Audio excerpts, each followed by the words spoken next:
after he moved over from Karur to Trichy, he should have planted himself there in Trichy, sat with his fans, and asked the government to provide him with protection so that he can commiserate with the 41 families that lost their loved ones. That way he would have cornered this government. And the entire media focus, all India focus would have been on him. But they think close to the elections there'll be a momentum that will galvanize a large amount of support in their favor. But MGR had such erudite, such far-sighted people with him. Which Vijay doesn't have, sadly. I think so. I think at the moment, no. People underestimated MGR. His opposition, the opposition thought that he didn't know much. And suddenly he pulls out a revolver and then shoots MGR close to his ears, and then shoots himself twice, and there's a pool of blood. Bandaged MGR, a mauled MGR, an injured MGR, a hurt MGR was more potent than the MGR who would have campaigned for a month in person as Anna wanted him. A star's arrival is spicing up Assembly Elections 2026 in Tamil Nadu. Vijay and his Tamizhaga Vetri Kazhagam have turned the existing fight between the ruling DMK front and the ADMK front into a three-pronged race. Can the Thalapathy turn into a Jana Nayagan? Can Vijay do an MGR? To talk about it, we have with us R Kannan, author not just of MGR's biography, but also of Anna's biography and the DMK years. Welcome, Mr. Kannan. Hi, Rajesh. Welcome. Let's begin by talking about the early years of MGR and his entry into politics. MGR formally got into the DMK, the Dravida Munnetra Kazhagam, around 1952-53. He claims 52. There are people who think it was in 53. The debut, or where he made his first presence, notable presence, was at a place called Lalgudi, where there was a conference. And he and other stars like Shivaji Ganesan, who had made his name from Parasakti the previous year, and the first matinee idol of the DMK, K.R. Ramasamy, a lesser known hero, but nevertheless the first full-fledged cinema hero who had joined the DMK. So MGR began in 1952. Let's assume that he joined the party in 1952. So he was associated with the DMK till 1972 for a period of 20 years. And prior to that, his break had come after him having played smaller, not very significant roles in about 11 movies from beginning in 1937 to up to 1947. And in 1947, his first break happens, which is where he is the lead cast in Rajakumari, scripted by Kalaignar M. Karunanidhi, the veritable Kalaignar Karunanidhi himself. So they discover each other there on the sets of the movie, as well as they pair up and they develop. Kalaignar Karunanidhi is 8 years younger to MGR. So they become good friends, and then they support each other. After 1947 Rajakumari, MGR still didn't have another hit until it was 1950. And the second hit was again because his other movies, I think Andaman Kaidi or Andaman Kadali, En Thangai, were all flops. Naam in 1953 was a flop. But in 1950, much before then, you have Mandari Kumari, again scripted by Kalaignar Karunanidhi, and then Marudana Tedavarasi, again scripted by Kalaignar M. Karunanidhi. And then, so these two movies were released in 1950. MGR came into formally into politics in 1952, as I told you. And then since then, he had cultivated an image for himself. He had a drama troupe, a play company, which was called MGR Nadaka Mantram, or drama troupe. And he regularly staged propaganda plays for the DMK. And the first play that he played for the DMK as a propaganda vehicle was originally called Idinda Kovil, meaning the fallen temple or the dilapidated temple. It was rechristened as Inba Kanavu, or Sweet Dream, by his very astute manager R. M. Veerappan, who joins him later, who becomes a minister, etc., and floats his own cinema firm called Satya Movies, which made several movies with MGR as the hero. So MGR's entry was in 1952, and he was very conscious. He was supposedly a very charitable man. So he fed everybody who went over to his plays. He cultivated an image, partly calculated, partly, I think, very organic. Was a very good-natured man when it came to hospitality. One of the best. He was the hallmark of hospitality. So the first question that he would always pose is, "Have you eaten?" And when he became chief minister, the second question was, "What can I do for you?" So this was a very generous individual who then understands the value of being in public life, and then also understands how he could leverage cinema as a medium, and did so. So this is what he did, and his acts of charity were very well publicized. They gained traction. He soon became a mascot for the party. Before standing for his first election in 1967 from St. Thomas Mount, MGR is said to have endorsed the Congress giant K. Kamraj as my leader in 1965. Did that show that he was not unhappy with the DMK even under Anna? He may have been unhappy with the way the party was run, although there was an alliance between, I think, a tacit alliance, if not a very well-scripted alliance between him and Kalaignar Karunanidhi till even about 1967, when he helped Kalaignar Karunanidhi emerge as the chief ministerial candidate and chief minister, and then later take over the party as the party. 69. Sorry, 69. So in 1964, MGR had already been elected. The DMK had nominated him to the Legislative Council. We had the council till about 1986, until MGR decided to abolish it. So he suddenly, without giving any reason, and this was when Anna was interned for a price rise agitation or something like that, he just quit. He forfeited his seat. He quit, and in that seat, Legislative Council, from the Legislative Council, he resigned, and in that seat went over to the Congress later. And all that we see is, this was in 64. In 64, so there must have been some rumbling. And then one of the one speculation, or one of the reasons that somebody had told me, was that he was upset with Anna's choice of Rajagopal, who is his schoolmate with whom Anna would play cards in Kanchipuram, to the council. It's not exactly clear why MGR should be upset with it. Perhaps he thought that the council is not the place for a person like Rajagopal. Anyway, he quit. He didn't offer any explanation. And Anna writes from his prison cell. He keeps a prison diary, and he says, "I was very worried. I cannot think of the Kazhagam without MGR." And so MGR issues a statement clarifying that he has just quit from the council, but not from the DMK, and he will continue to be associated with the DMK. There is also one other explanation for his action. That is T.R. Ramanna, one of his directors.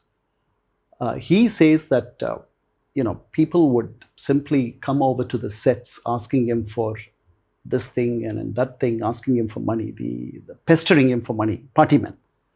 And he was tired of it, and he wanted to, this is the explanation that MGR's elder brother, MG Chakrabani, had proffered. I don't believe it that much. I think MGR knew what was it what awaited him in public life. So I don't buy that. I think it could be Rajagopal. It could be some sort of dissatisfaction that he expressed as early as 1964 by quitting his legislative council seat. So some of that unpleasantness may have continued.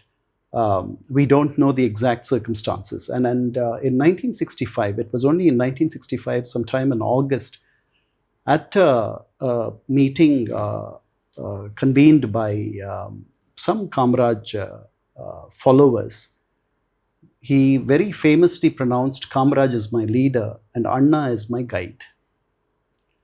And that created a huge flutter. There were calls for him to quit.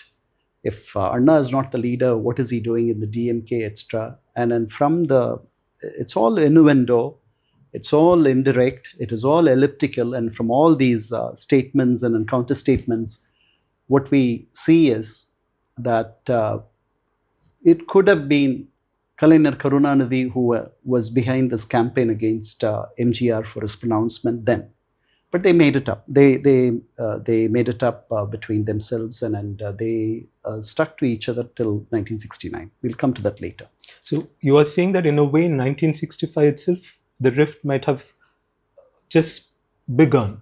Not with Kalaignar Karunanidhi as such. I think Anna's leadership style. Anna is as one of his famous critics, one of his younger brothers, EVK Sampath, who left him, who was 16, 17 years younger to him, had said, Anna is the most indecisive of leaders. And he writes in his obituary, where he gives him a left-handed compliment saying, it is not clear how a man who is this indecisive has won the hearts of these many. So from there, we moved to the 1967 elections, where Anna had actually said that he was expecting a 30-day call sheet from MGR. But that was not to be, because there was a famous shooting incident. And after that, a photo of a bandaged MGR was used by DMK to run their campaign. And many experts actually said that this might have played a decisive role in propelling the DMK to power. Even the New York Times had an article on the February elections after the shooting incident. How big an impact did the shooting incident have and on the election? It did have a major impact. The bandaged MGR was, posters were printed in thousands and distributed all over the state. And a bandaged MGR, a mauled MGR, an injured MGR, a hurt MGR was more potent than the MGR who would have campaigned for a month in person as Anna wanted him. That was said, give me a month of your time and then go over, and if people see you, the DMK will get a lakh of votes, okay? 100,000 votes if they see your face. Your face can bring 100,000 votes.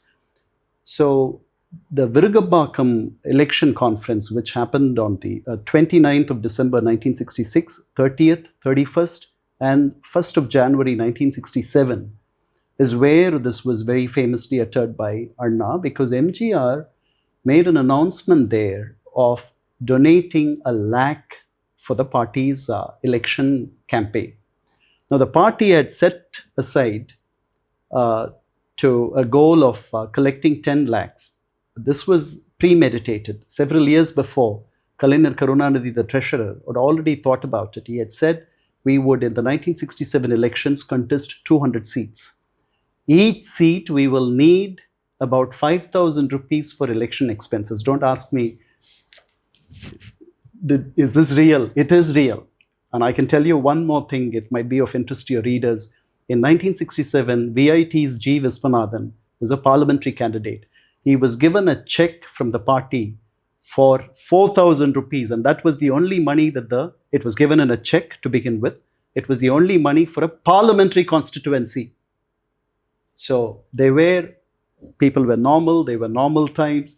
This used to be a much better place than now before, everywhere. But going back, so that is when he said, your 1 lakh will always be with me, but what I would like is for you to give us a month of your time to campaign for the party. So MGR basically had offered 1/10 of what they wanted in terms of money, but Anna said that we want you instead. That's right. The And- money was already collected. Yeah.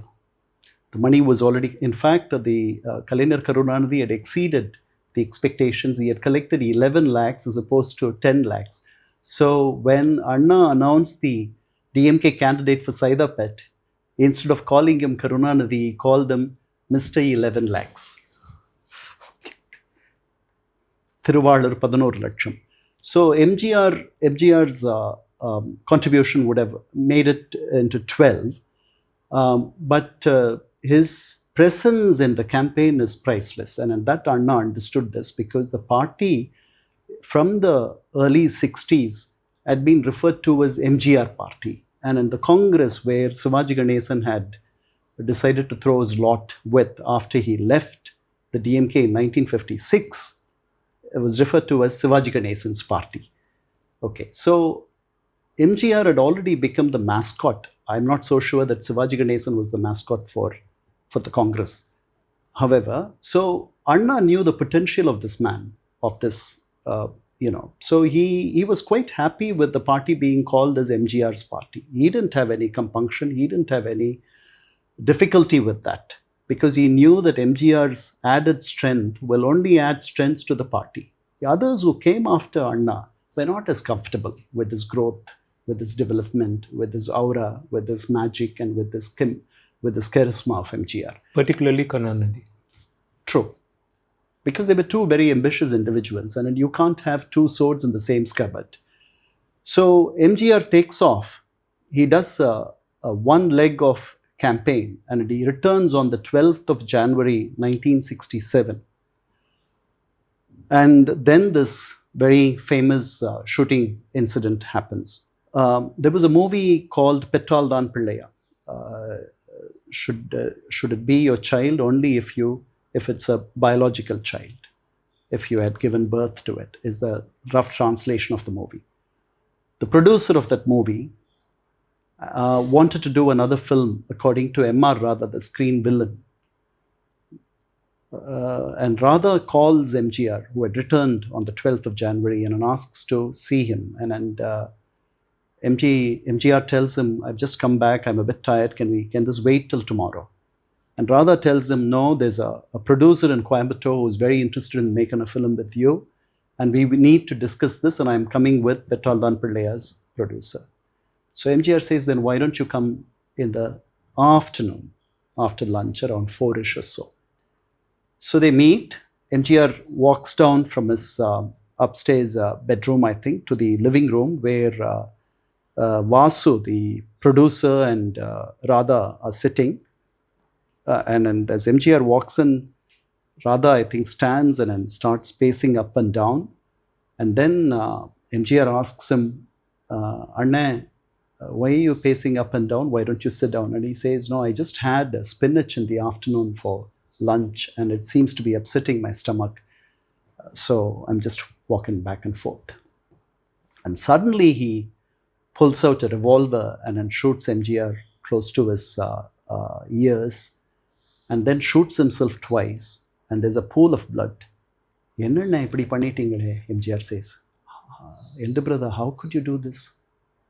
And MGR gets into a car and asks the driver to drive himself to the Roypeta General Hospital and Government Hospital. And he says, even before departing from his house, says, please take care of Annan.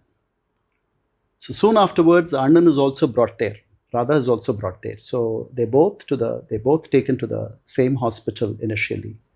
MGR spends almost several weeks in bed, because and the bullet was not completely removed.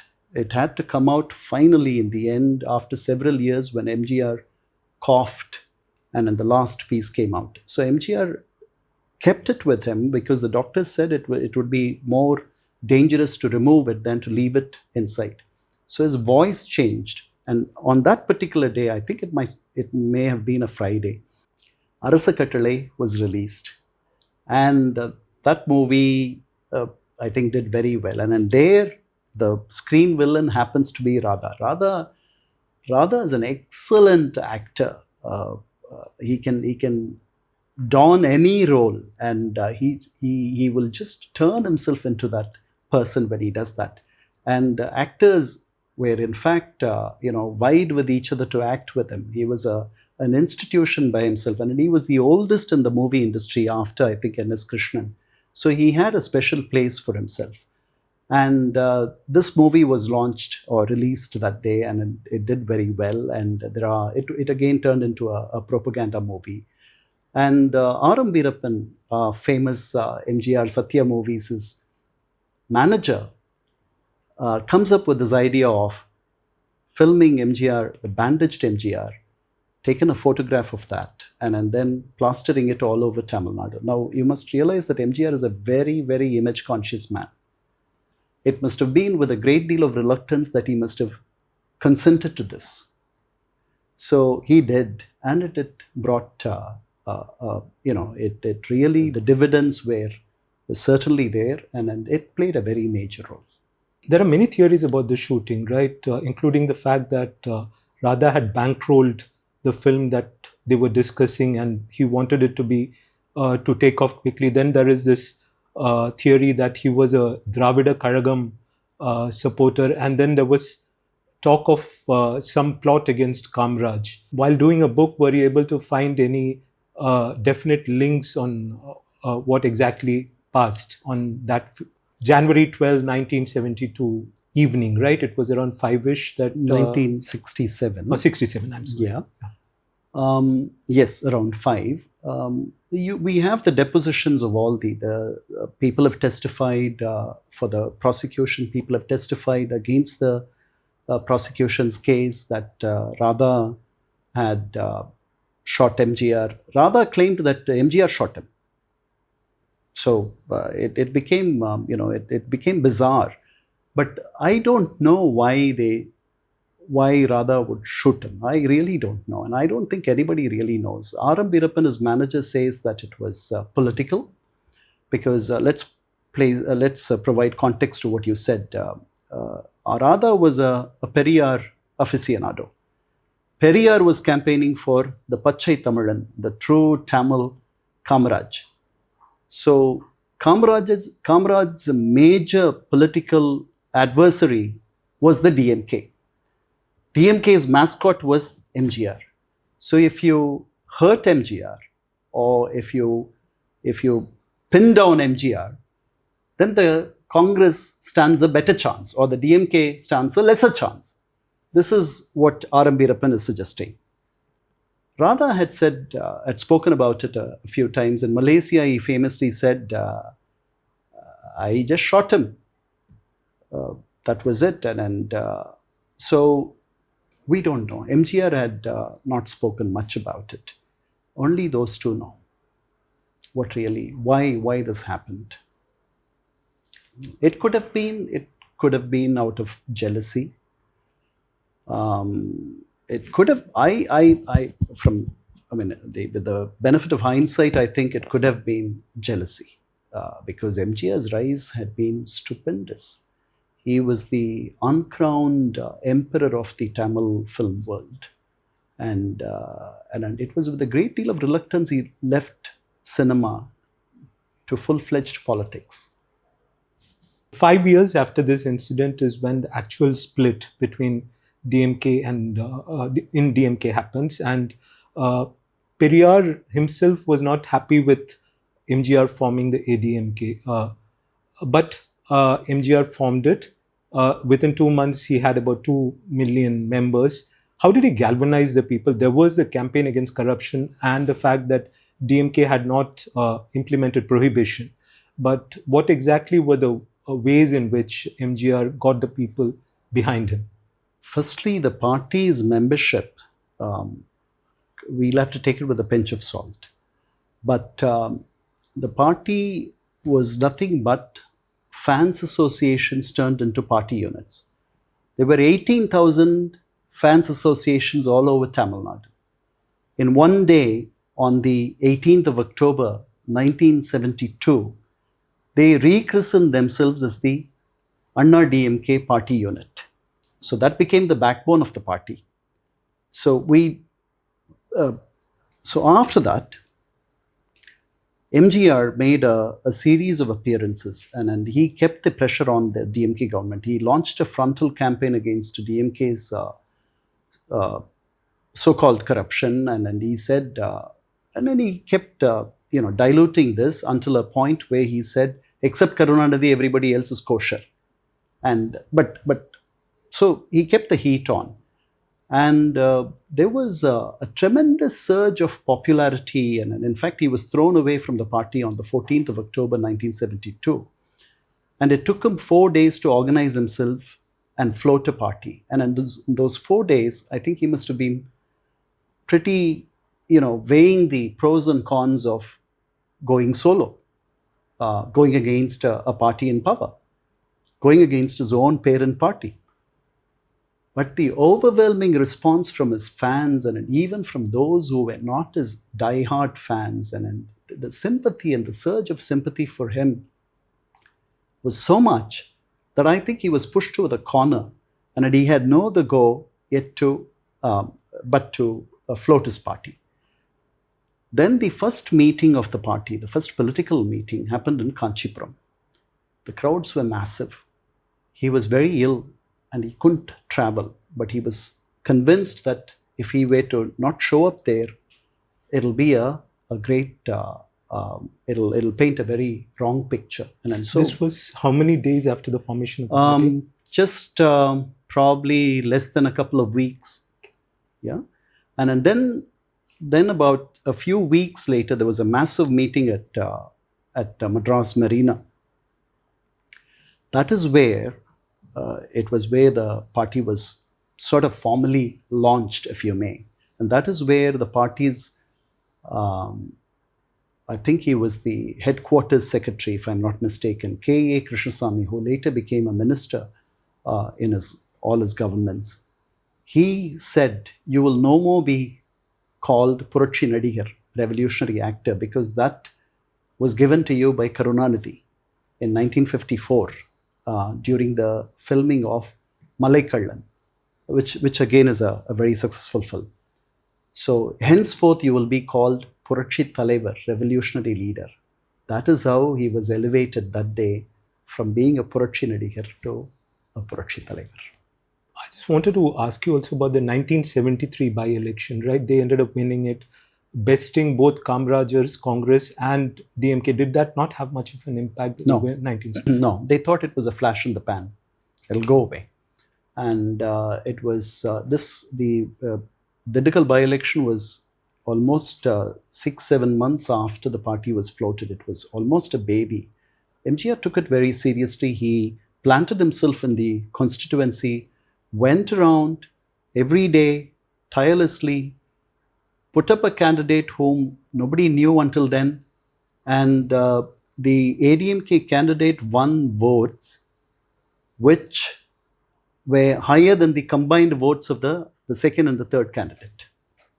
So it was a major victory for him. And then in the next year, the following year, Karunanidhi actually felt that it was a turning of the tide, right? He said that after that, the Didigal became a speed bump for the DMK's growth after that, or success, if you may. And the following year, in 1974, he wins Puducherry and he wins Coimbatore West, where Nayagan, his candidate, wins. He ran a simultaneous career. I told you he was a very reluctant politician. He was not a politician, he was a very reluctant full-time politician. Films were his mainstay, where he was extremely comfortable with, because he was the uncrowned emperor there, and everything went according to the script. Public life was not entirely under his control, and he was fighting a major force here, a force that he helped grow initially for a long time. So he was very reluctant. So he did movies, and until the emergency, his movies became huge propaganda tools, and they blasted the DMK government left, right, and center. I think in 1973, 1972, you have Ulaham Sutrum Valiban. It was a mega success, and then there are songs in that which it's an entertainment film, but people thought that when he was bashing the villain M.N. Nambiyar, he was actually bashing the DMK. Huh? So, because initially Nambiyar would get a few blows onto MGR, and then MGR would say, "So far you showed my strength. Now I'm going to show you my strength." So people juxtaposed it with the situation then, and then they thought that he was actually telling the DMK, "So far you had been on the ascendant.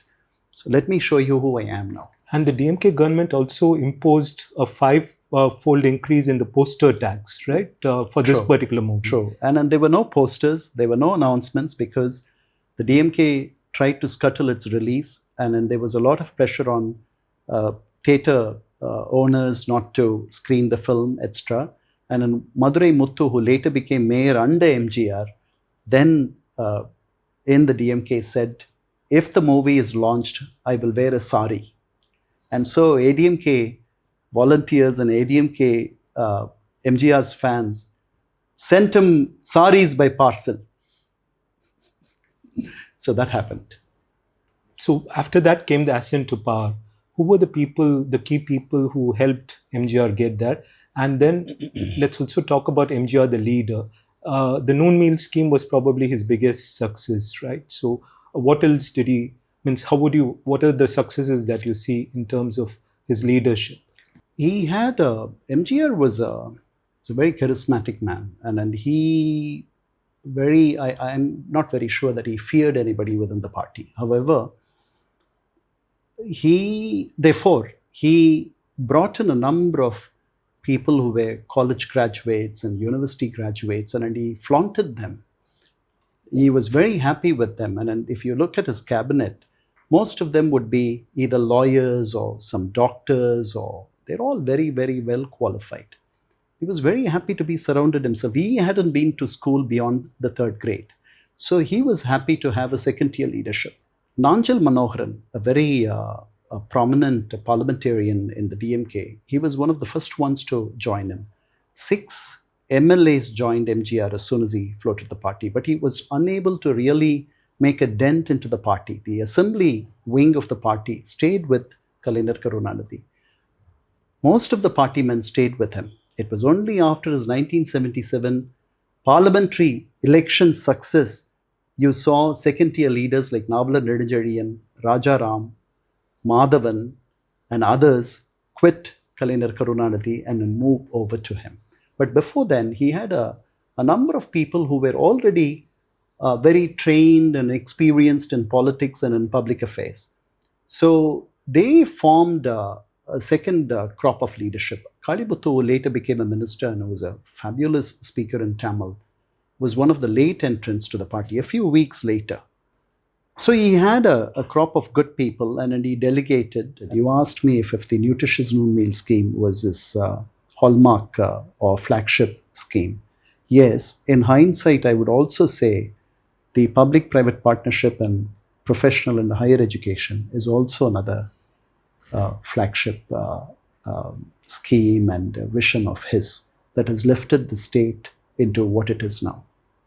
But I think he was a man who tried to give a clean administration, at least during the first term, and later understood, he learned the ropes so quickly that then his administration was not that clean as before. And there were many,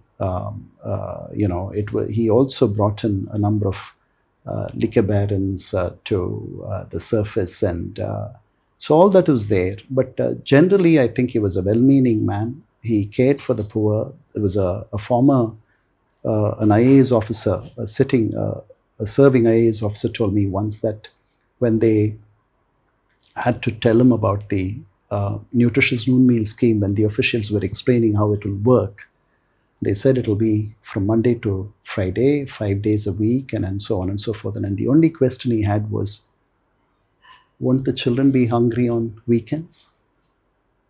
And so it became a 7-day scheme. And at its height, 94 lakh people were its beneficiaries. And it was entirely funded from the state's coffers. So this was a feeding program which also brought a lot of children to school and which kept them there.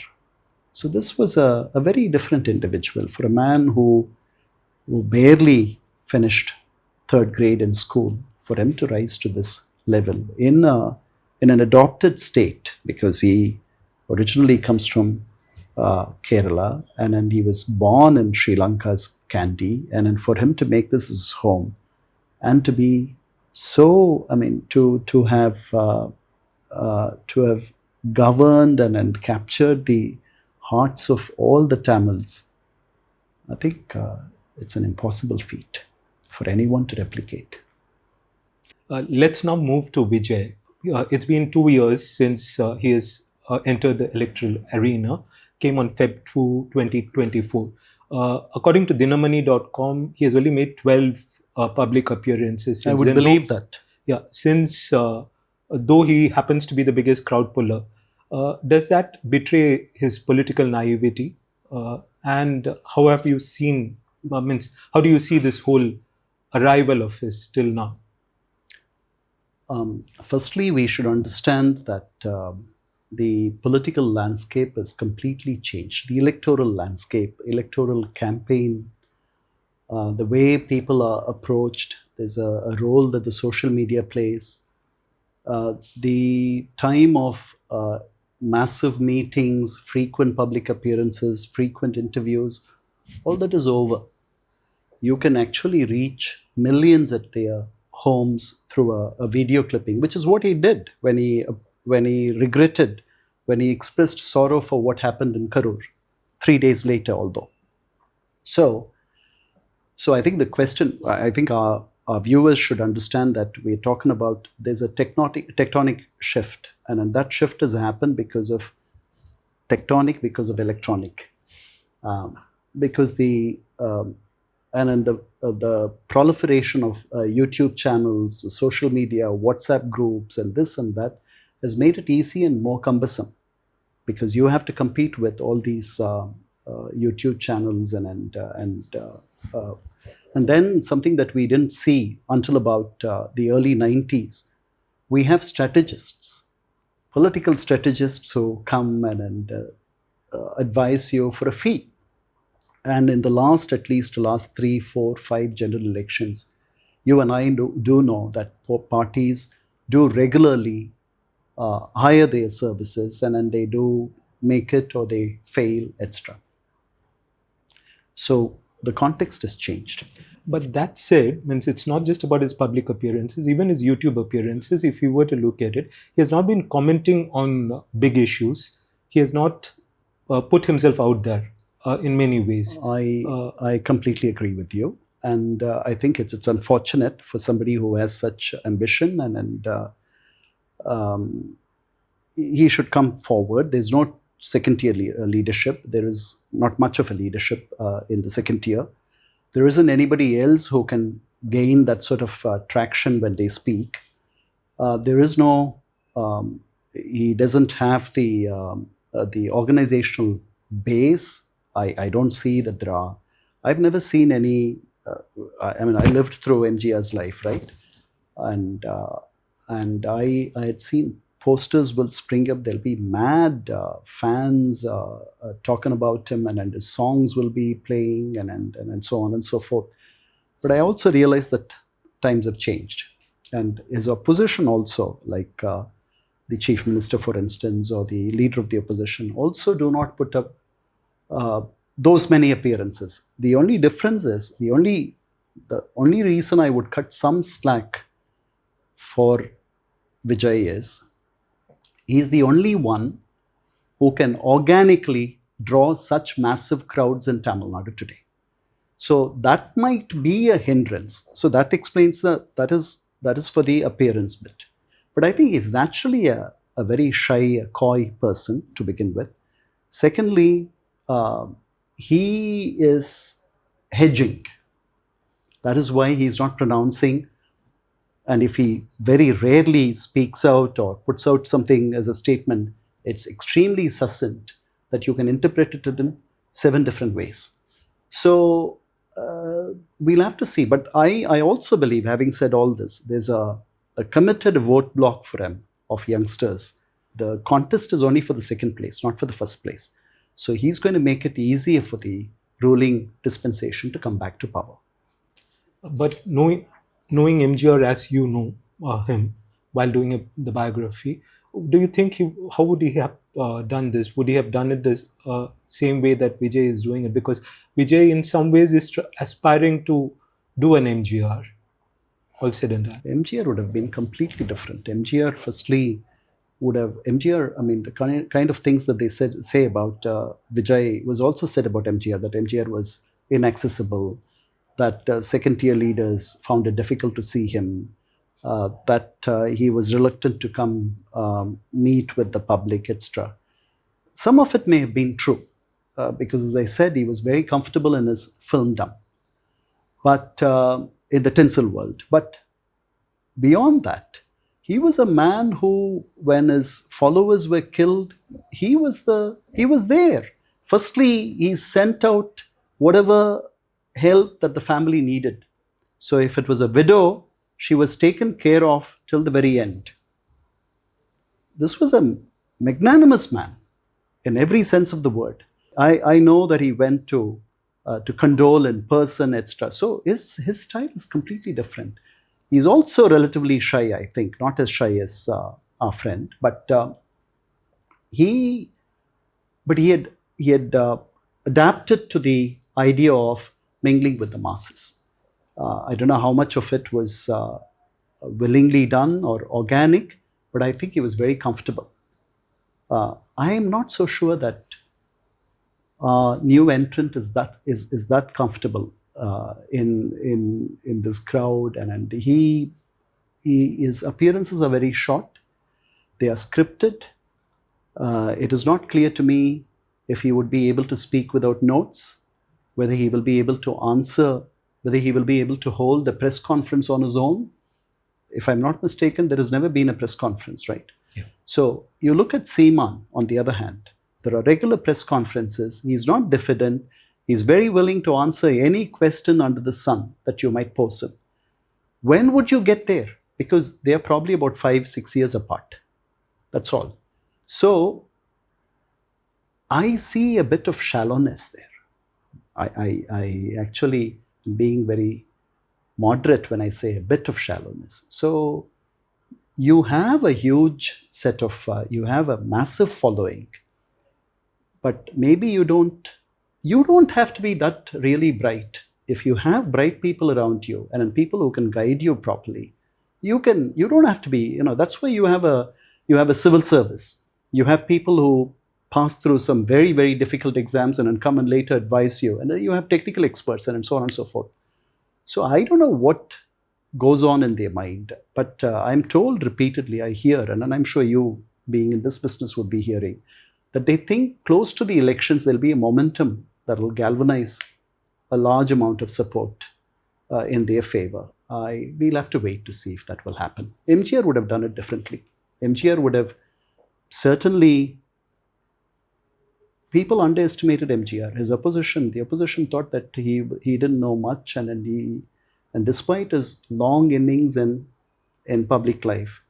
So when he put out a policy document called Annaism, people jeered, and the opposition laughed at it. They said this was drafted by the communist Kalyansundaram because it had leftist elements. It had the right to recall if people don't want a representative to continue in office, they could go back and recall him and so on and so forth. So it had very lofty ideas initially, and everybody knew it wouldn't have been MGR's brainchild. Of course, every party works this way. Every leader works this way. The manifesto committee, the manifesto is drafted by somebody else. Very rarely do you have leaders like Nehru or Anna who can play all these roles at the same time. So we understand all that. But MGR had such erudite, such far-sighted people with him. Which Vijay doesn't have, sadly. I think so. I think at the moment, no. And you did talk about the youth vote, but what about the women vote, which MGR, it was such a big force multiplier for MGR. How do you see Vijay's standing among the women of TN? I'm told that he has some support amongst women, and MGR had his vote base was essentially women folk, and therefore he said in his when he greeted them, he would say, "Ennai vaazha vaikkum thai kulame," the women folk who give me sustenance is what it means, and so I think there'll be some support amongst women, but not this overwhelming support that MGR had. The overwhelming support that MGR had was from women folk. The overwhelming support that I think Vijay has is from the youth. To win an election, Vijay would need electoral planks which people relate to. Do you see any particular issues that he can focus on that would be emotive enough to win him some votes? He had already, I think, said everyone, those who are homeless will be given a home, or those who don't own a home will be given a home. Am I right? He had, but is that new in No, any? no. I'm saying so. Now the only major party which has come out with some of the ingredients of the manifesto is the ADMK. So so much so that one of the DMK ministers has criticized it as a Xerox copy of their manifesto, which is to some extent true. So any manifesto or any well thought out exercise will have to better the Karagams. So yes, if you want to provide jobs for everybody, if you want to save the environment, if you want to provide drinking water and potable water, water that is protected, that you and I don't have to carry bottles of water to every household, if you want to give uninterrupted power, if you want to improve the quality of life and provide people livelihoods, how are you going to do that? You need to spell it out. I'm not so sure that, at least from where we see, he has such people around him. Maybe they will hire a technical expert to do this for them. But that is what it is, a challenge for every party. How do you provide jobs for these many? There are hundreds of thousands of graduates who come out every year from colleges and universities. Does this place have jobs for all of those? Does India have jobs for all of those? No. We see a large number of people seeking jobs outside of India. You see that, I see that. And that trend keeps continuing, which is not bad. They should do that. But here, we are so precariously dependent on foreign direct investment. They are the only ones who can come here and invest so much and provide jobs. It's a very dangerous way of living. We're living dangerously. The other big question is around the Karur stampede and its aftermath. How do you think Vijay handled the situation? Will it become a big electoral issue, or has everyone moved on? I think people have moved on. He hasn't handled it well, in my view. He should have, after he moved over from Karur to Trichy, he should have planted himself there in Trichy, sat with his fans, and asked the government to provide him with protection so that he can commiserate with the 41 families that lost their loved ones.